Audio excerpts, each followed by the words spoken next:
तो बीजेपी के लोग तो हमेशा जब भी मुंह खोलते गोबर ही खोलते हैं, गोबर ही निकलता है।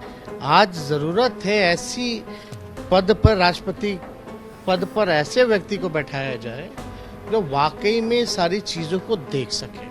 गई है वोट मांगने तो कम से कम अपना बात तो रखती ना। हम वोटर हैं तो हम तो जब तक सुनेंगे नहीं किसी का तब तक निर्णय कैसे लेंगे। आपसे सवाल अगर किया जाए आपको मूर्ति चाहिए या राष्ट्रपति चाहिए, हमसे किया गया, हमने बोला राष्ट्रपति चाहिए, हमको मूर्ति नहीं चाहिए।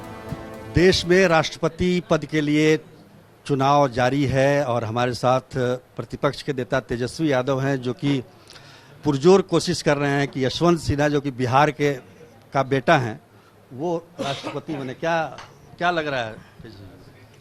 अब लगना क्या है, हम लोगों का जो कर्तव्य है और जो विचार है, जो विचारधारा है, उस पर हम लोग अमल हैं। लेकिन आपकी विचारधारा तो गरीब गुरबा, दबे कुचले, पिछड़े, आदिवासी का है ना आपका। अब हाँ तो है ही, विचारधारा सामाजिक न्याय का है। सामाजिक न्याय आपका जो सवाल है वो हम समझ रहे हैं। आपका जो सवाल है कि आदिवासी महिला, देखिए वो सत्ता पक्ष की कैंडिडेट हैं जिसमें भाजपा और एनडीए ने उनका नाम आगे किया मूलतः, और वो शुरू से ही भाजपा में भी रही है, तो उनकी विचारधारा क्या होगी। हर कोई सामंती हो सकता है। मतलब आपका कहने का मतलब है कि स्वर्ण जाति के लोग सामंती हैं? नहीं, आपका जो सवाल जो पूछे इसका मतलब वही निकल के आया। तो सामाजिक न्याय वो अपनी जगह पे है, लेकिन आज देश में जो माहौल है अराजकता का, नफरत का, घृणा का, भेदभाव का, जहां संविधान खतरे में है, लोकतंत्र खतरे में है, आज जरूरत है ऐसी पद पर, राष्ट्रपति पद पर ऐसे व्यक्ति को बैठाया जाए जो वाकई में सारी चीजों को देख सके। और संवैधानिक संस्थाएं हैं या संविधान है, इसके साथ छेड़छाड़ हो ही रहा है, किसी से नहीं छुपा हुआ। तो हम लोग तो जो विपक्ष ने कैंडिडेट पहले अनाउंस किया, जब एक बार कर दिया उसके बाद ना एनडीए ने अनाउंस किया, तो अब जब अनाउंस कर दिया तो हम लोगों की तो ड्यूटी है कि भाई हम लोग जो है समर्थन करें। और आदिवासियों की जहाँ तक बात है, जहाँ तक गरीब गुरबाओं की बात है, सामाजिक न्याय की बात है, तो आदिवासियों का आरक्षण बढ़ाए भारत सरकार, सबसे आगे हम मिलेंगे। लेकिन जीएमएम जैसी पार्टी जो है वो सपोर्ट कर रही है, जो कि विपक्ष में है एनडीए की। सबकी अपनी मजबूरी है और सबको जो है अपना निर्णय लेने का अधिकार है, कोई जोर जबरदस्ती तो नहीं कर सकते। तो हम लोग तो जो फैसला, जो निर्णय लिए, हम लोग उसके साथ हैं। बिहारी होने के नाते तो नहीं लिया है फैसला? बिहार के तो है ही। सबसे बड़ी बात, बिहारी हो या फलना जात के हो, जात धर्म की तो बात होनी नहीं चाहिए। राष्ट्रपति आए हैं तो केवल आदिवासियों के लिए राष्ट्रपति या केवल कायस्थों के राष्ट्रपति तो नहीं ना होंगे, भारत के होंगे। भारत में सब लोग हैं, तो हम लोग तो बिहार के, अच्छी बात है, ये सोने पे सुहागा। लेकिन इनका तो अनुभव सब लोगों ने देखा, इनको बोलते हुए आपने भी सुना, हमने भी सुना है।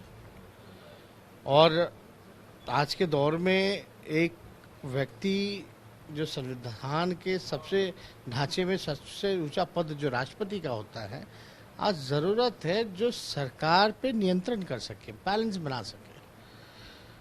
आज कभी भी माहौल, द्रौपदी मुर्मू में क्या कमी है? वो विधायक रही हैं, मंत्री भी रही हैं, राज्यपाल रही हम हैं। यही तो उनके मुंह से सुनना चाहते थे कि आप अपने आप, कम से कम आप गई हैं वोट मांगने तो कम से कम अपना बात तो रखती ना। हम वोटर हैं तो हम तो जब तक सुनेंगे नहीं किसी का तब तक निर्णय कैसे लेंगे। अगर हमने नहीं सुना तो ये मेरी गलती नहीं है। सुनते तो हो सकता है विचार कुछ होता। वो अपना पक्ष रखती कि राष्ट्रपति बनेंगी तो उनका दायित्व कैसे वो निभाएंगी ये बताती, तो और लोगों को सहूलियत होती। जो आज सवाल उठ रहे हैं वो नहीं उठते। लेकिन जो एनडीए है, बीजेपी खास तौर सबसे पर, बड़ी बात है कि आपने देखा होगा नामांकन जब हुआ, जब प्रतिभा पाटिल जी को हम लोगों ने प्रथम बार महिला राष्ट्रपति बनाया तब भी बीजेपी के लोग विरोध कर रहे थे, यानी महिला हैं तो इसलिए विरोध कर रहे थे क्या? नहीं, उनका अपना पक्ष था। उस समय प्रतिभा पाटिल जी ने खड़े होकर के जो है, बगल में मनमोहन जी भी बैठे हुए थे, खड़े होकर के अपना नामांकन दिया, लेकिन द्रौपदी मुर्मू जी खड़ी नहीं, नरेंद्र मोदी जी ने दिया। तो एक लोगों में संदेश गया कि भाई राष्ट्रपति भी वही होंगे क्या? तो ये सवाल तो पैदा हुआ ही है। ये बीजेपी के लोग जो कह रहे हैं कि आपने, बल्कि आप पर एक तरह से चार्ज कर रहे हैं कि आपने कैसे किसी को रबर स्टाम्प कह दिया या मूर्ति कह दिया कि राष्ट्रपति में हमें मूर्ति नहीं चाहिए। आपसे सवाल अगर किया जाए आपको मूर्ति चाहिए या राष्ट्रपति चाहिए, हमसे किया गया, हमने बोला राष्ट्रपति चाहिए, हमको मूर्ति नहीं चाहिए। अब हम ही आपसे सवाल पूछते हैं, अभी चुनाव चल रहा है, राष्ट्रपति का चल रहा है या मूर्तियों का चल रहा है? तो आपका जवाब होगा ना कि मूर्ति का नहीं हो रहा है, राष्ट्रपति का हो रहा है। तो देखिए, ये सब राजनीति में तो चलता रहता है और चलते रहना भी चाहिए, इसमें क्या दिक्कत है? सच्चाई क्या है वो तो हम लोग सब लोग जानते हैं, लेकिन किसी को अगर इसी पे टाइम पास करना है या बात को बतंगर में बदलना है तो बीजेपी के लोग तो हमेशा जब भी मुंह खोलते गोबर ही खोलते हैं, गोबर ही निकलता है। एक आखिरी सवाल कि कहा जा रहा है कि राष्ट्रपति के चुनाव में आप चूंकि प्रतिपक्ष के नेता हैं, पूरे विपक्ष के नेता हैं, क्रॉस वोटिंग होगा, कुछ लोग अंतरात्मा की आवाज़ से वोट डाल सकते हैं, ऐसा आपको लगता है? नियम में तो है, इसमें व्हिप जारी नहीं होता। हमारे तो जितने वोटर है सबकी शिकायत है कि किसी को अप्रोच नहीं किया गया, जिसने अप्रोच किया और जो है उनके साथ है हम लोग। अप्रोच करते तो कुछ होता, बात रखते हैं, अप्रोच करते हैं तो देखा जाता, लेकिन अभी तो कोई वोटर लोग को तो यही शिकायत होगा ना, हमसे मिले भी नहीं, हमारी ज़रूरत ही नहीं है। जब ज़रूरत ही नहीं है तो हम लोग अपना जो कैंडिडेट वहाँ दे रहे हैं। हमसे बातचीत करने के लिए आपका बहुत धन्यवाद। बहुत धन्यवाद।